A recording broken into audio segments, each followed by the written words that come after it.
Oh, yan na. Mataas ha.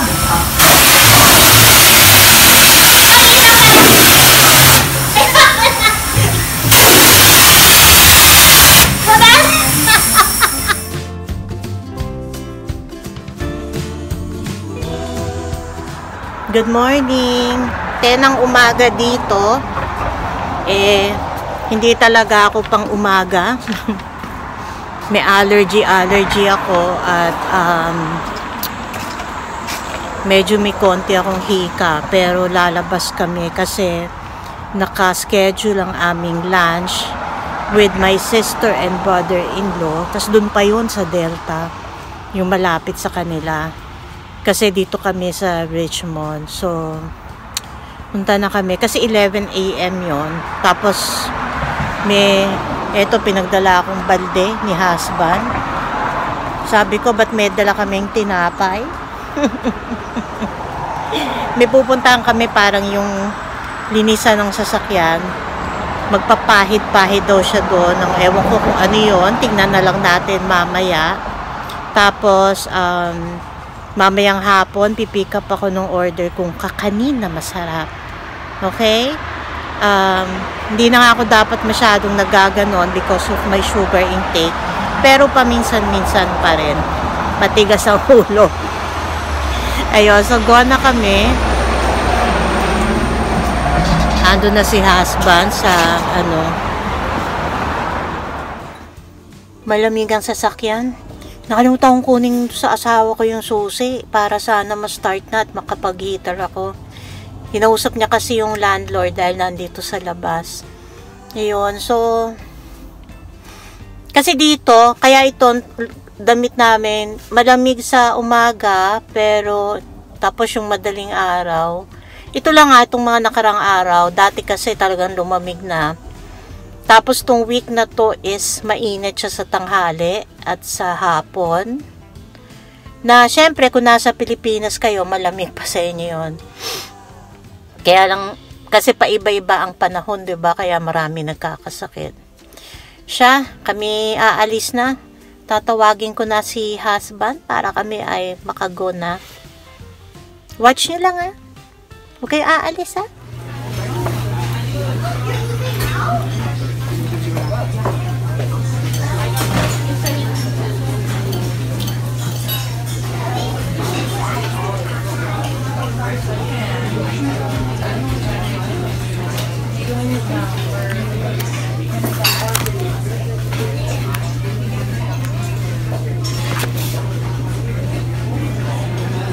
But I forgot to tell her to make it crispy. What? I forgot to tell her to make it crispy. Beef? The bacon.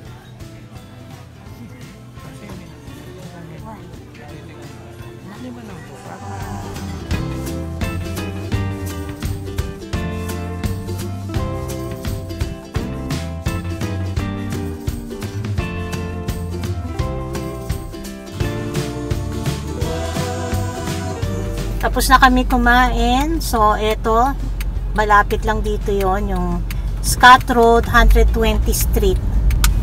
Car wash daw. Magka-car wash muna si husband. Pero first time namin, so titignan pa niya. May detail station. Ano kaya yun? Yan ba yun? Tanungin natin. Detail station. Ha? Marami pala to, oh. Ito yung kanya-kanya yata. Ayan, oh. Yata.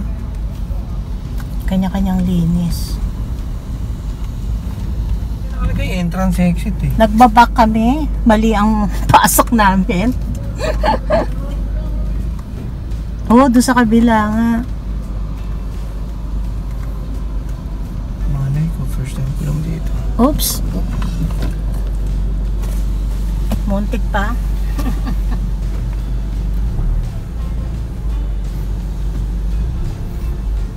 Oo, sa kabila. May vacuum only for electric vehicles. Bakit gano'n, no? Merong detail station. Iba pa yung ano, Vacuum ka. iba pa yan, no? Siguro. Ayan, papasok tayo dyan.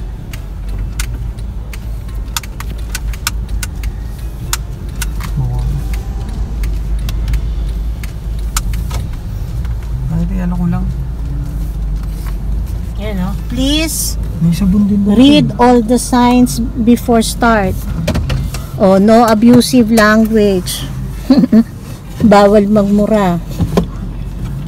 Brush application. Patay ko. Use brush with foam. Oo. Para na ano mo makita mo. Please no trash in brush. Saka, bababa ako.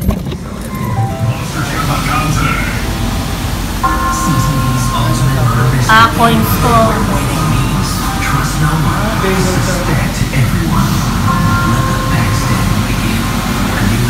May ice? Ano kaya yung ice?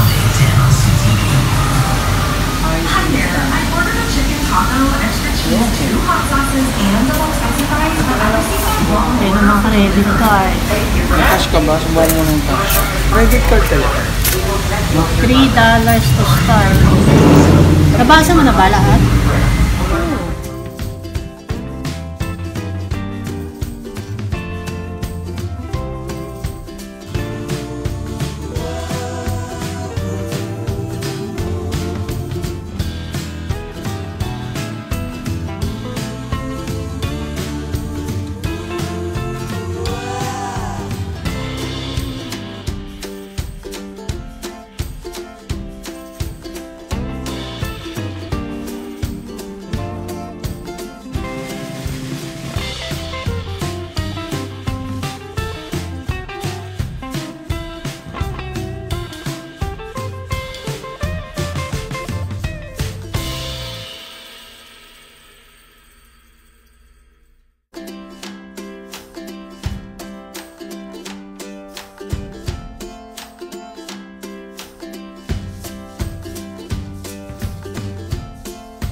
Ayan, high pressure na. Wash. Magto 2 minutes na yan.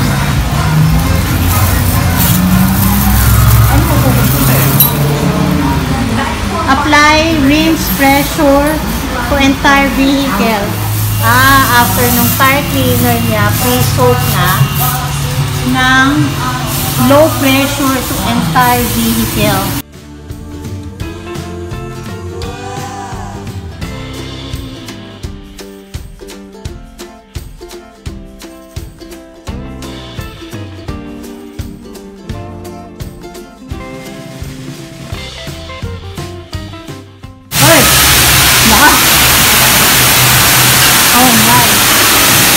Lakasan na daw.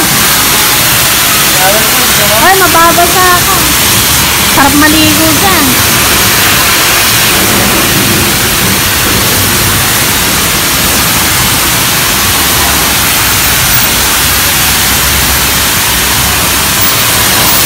Ay, dahan-dahan! Nandito ako!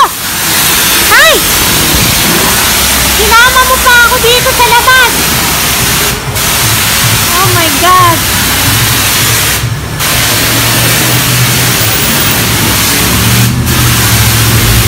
Libre shower. Yan na, yan na, yan na. Lumayo muna ako. Nababasa na ako.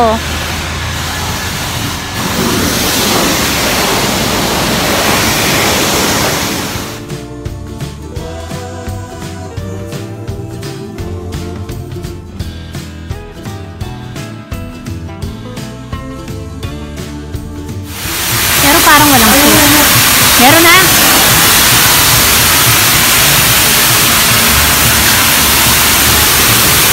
Yun na, yun na.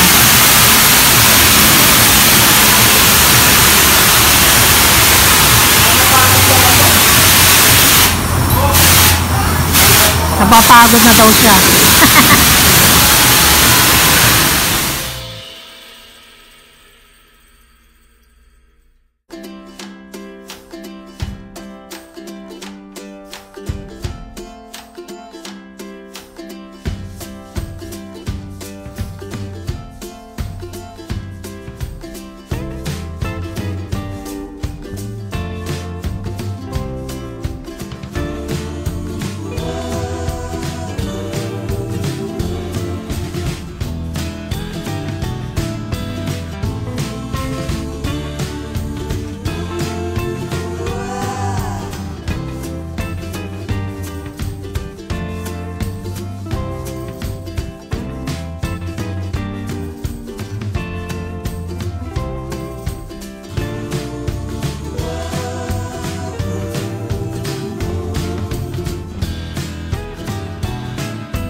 O, yan na. Mataas ha.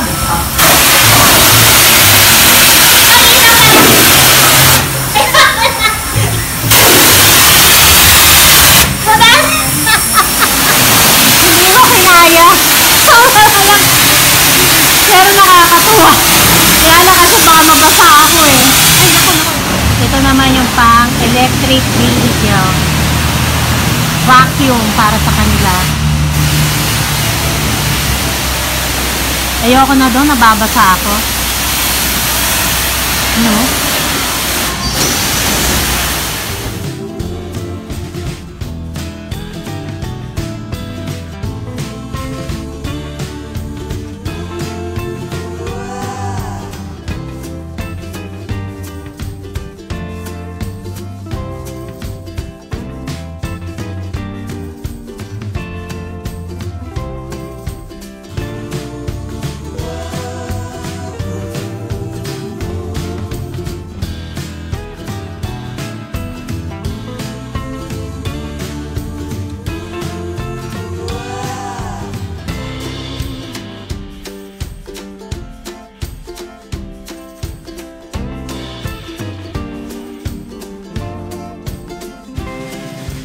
Tapos na pero hindi niya nagawa lahat kasi nagtagal siya dun sa Saan iba. tayo? Ayaw na niya ulit magbayad uli ng panibago. So sinubukan lang. Kaya kalahati nung sasakyan wala daw wax. Tingnan na lang namin. Kasi $15 din yun, right? $15 ba? $15 din yung binayad namin. Importante sa akin sa ilalim. Importante daw yung ilalim. Under po ito. Going home na, ay hindi pa pala, bale, dadaan muna kami dun sa tindahan grocery sa Richmond kasi yung isang staff doon, yung isang crew ay nagsisell po siya ng kakanin, so bibili kami. May order pala ako, so pipick upin ko lang yung order ko na ang sarap-sarap na sapin-sapin at na-try kasi namin once lang. Tapos, susubukan ko yung kanyang palitaw. So, yun ang pupuntahan namin. So, bakit naulo ko dun sa ano? Sa kukonting ginawa ko sa pag-pressure wash ng sasakyan. Hindi, masakit na kasi kanina yung ulo ko. Tapos, sumakit uli lalo. Eto na, Richmond. Malapit na kami sa Richmond.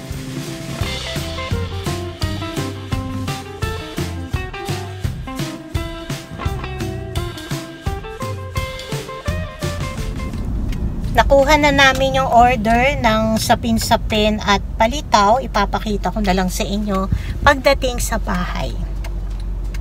Sakit-sakit talaga yung ulo ko. Magpapagas muna kami kasi mura ng gas ngayon.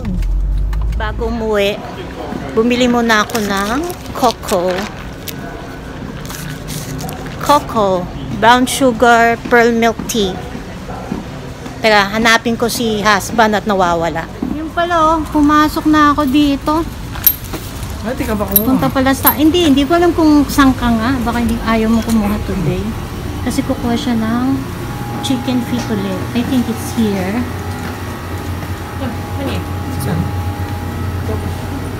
Beef. Ayan, kuha ka na.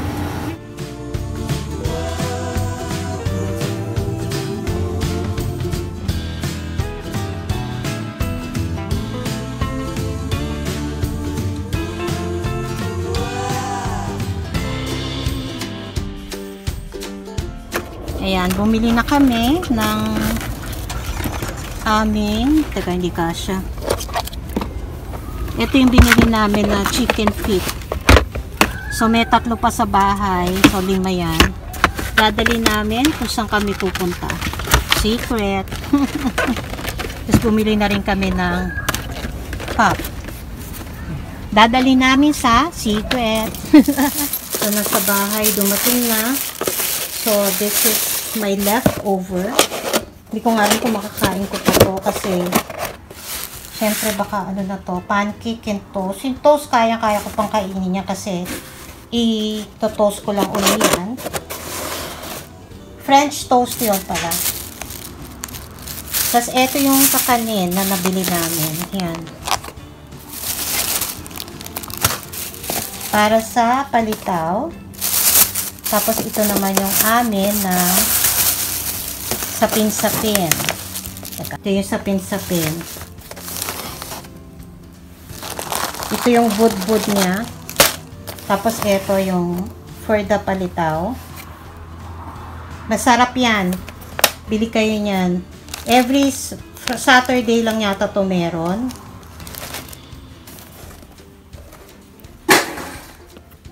Ito yung masarap na ano, sapin-sapin. Ito, first time ko pa lang to i-try. Nasa ano to tindahan, grocery. Pero hindi to under nung sa kanila ha. Bali yung isang bata doon, yung isang teenager or young adult, siya ang nagtitinda nito. So, if you will go there to buy sapin-sapin, ay kailangan cash nyo babayaran. Susulat ko na lang kung ano sa tingin ko dito sa kanyang palitaw. If you will buy this dami, this is 25 pieces yata to. 25 pieces, no? Tapos $20. Pero kung 12, ano siya, kung 12 pieces, $10 yata. Tama ba? 12 pieces, $10?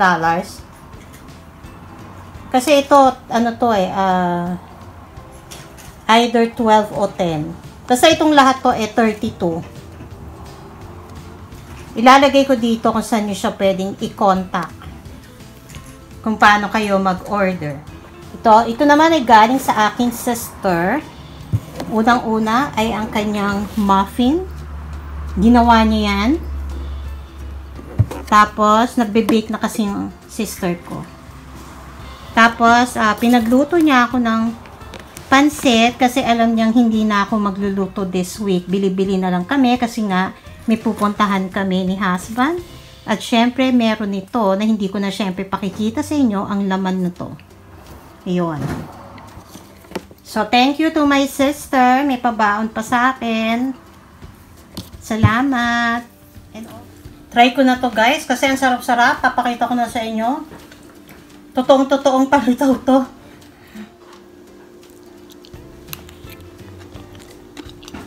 Ang sarap! Walang biro. Masarap. Malambot, tamang-tama. Ilalagay ko dito kung saan nyo siya makukontak. Dito to sa Richmond Text nyo lang siya. Sabihin nyo, ako nagsabi. Galing mo, Angel!